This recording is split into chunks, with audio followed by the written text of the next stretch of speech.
Hello मेरे प्यारे दोस्तों, आप सभी को मेरे यूट्यूब चैनल कहानी का खजाना में स्वागत करती हूँ। आई होप आप सभी लोग खुश होंगे, स्वस्थ होंगे। चलिए दोस्तों, आज आप सबको मैं एक नई कहानी सुनाती हूँ। जब मेरे भैया की शादी हुई और भाभी घर आ गई, तब से मैं भाभी की खूबसूरती को ही निहारता रहता था। मन में भाभी के लिए चाहत पनपने लगी। भाभी तब 19 साल की थी।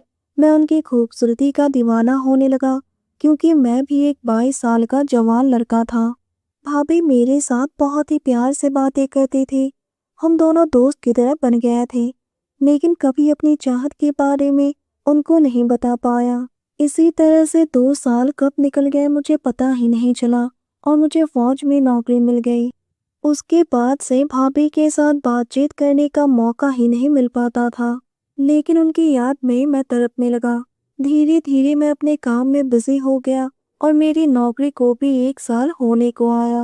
21 नवंबर की रात थी। उस दिन मेरा जन्मदिन भी था, तो मैंने अपने दोस्तों के साथ थोड़ी ड्रिंक्स कर ली। मैं नशे में था, तो मैंने सोचा कि आज भाभी को अपने प्यार का इजहार कर ही देता हूँ। और मैंने भाभी को फोन मिलाया। भाभी ने फोन उठाया। मैंने बोला, हेलो भाभी, कैसी हो? दोस्तों, चैनल पर नए आए हैं तो इस वीडियो को लाइक शेयर और सब्सक्राइब करें और एक प्यारा सा कमेंट जरूर कर दें। जैसे ही भाभी ने कहा, अरे देवर जी आप। भाभी की आवाज सुनते ही मेरे दिल में बिजली दौड़ने लगी। कानों को मानो सुकून मिल गया था। आज कैसे याद आ गई भाभी की। मैंने बोला, मैं तो आपको बहुत याद करता हूँ।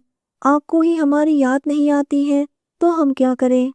तभी भाभी ने मुस्कुराते हुए कहा, लगता है देवर जी, मेरी खूबसूरती अभी भी आपको परेशान करती है। मुझे अच्छी तरह से पता है, जब आप घर पर थे तो मुझे चुप चुप कर देखा करते थे। ये बात सुनते ही मैं शर्मा गया। फिर भी मैंने हिम्मत करके भाभी को अपने दिल की बात बताई कि मैं आपको पसंद करता हूँ। भाभी बोली, ऐसे फोन पर बताने से नहीं होगा, जब घर आओगे तब देख लेंगे। उस दिन के बाद से मैं और भाभी रोज फोन पर बातें करने लगे। मैंने कहा, भाभी, मैं 1 महीने की छुट्टी लेकर घर आ रहा हूँ। मैं घर पहुंचा, लेकिन उस दिन भैया घर पर नहीं थे।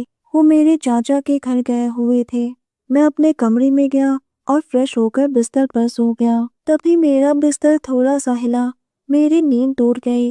मैंने देखा कि भाभी मेरे पास आ गई। मैंने कहा, भाभी क्या हुआ? उसने बोला, कुछ नहीं। भाभी इन 2 सालों में और भी खूबसूरत हो गई थी। वो मेरे बालों पर हाथ फेरने लगी। क्या बात है देवर जी? आते ही बिस्तर पर लेट गए। आपने तो अब तक दिल खोलकर अपने प्यार का इजहार ही नहीं किया है। मैंने भी मुस्कुराते हुए कहा, भाभी अच्छी तरह से सोचकर मेरी तरफ कदम आगे बढ़ाना। मैं एक फौजी हूँ और सालों से आपके लिए तरसा हूँ। मेरे अंदर बहुत जुनून है। अगर मैं आपके करीब गया तो आप मेरी जुनून को सहन नहीं कर पाओगी, और ऊपर से आप उम्र में मुझसे बहुत छोटी हैं। कहीं पहली बार में ही आप समझ रही हैं ना मेरी बात को?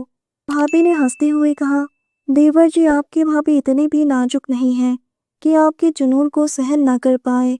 मैं आपके जुनून को आजमाने के लिए तैयार हूँ। मैंने भाभी को अपनी बाहों में खींच लिया और उनकी होठों पर अपने होठ रख दिए। वो भी मेरा पूरा साथ देने लगी। जब मैं अपना हाथ नीचे ले गया तो वो एकदम से सिसक उठी।